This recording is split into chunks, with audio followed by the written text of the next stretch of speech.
Prajurit Rusia terekam menyerbu posisi nasionalis Ukraina di Avdiivka.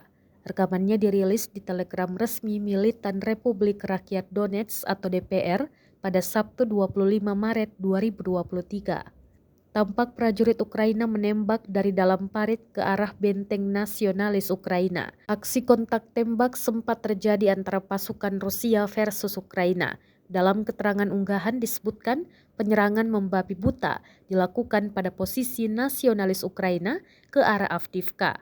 Prajurit angkatan bersenjata Rusia yang beroperasi di arah Avdiivka sebagai bagian dari Korps Angkatan Darat Donetsk ke-1 menyerbu posisi militan Ukraina dengan menggunakan senapan laras panjang dan granat tangan. Sebagian besar militan dihancurkan dan beberapa di antaranya ditangkap.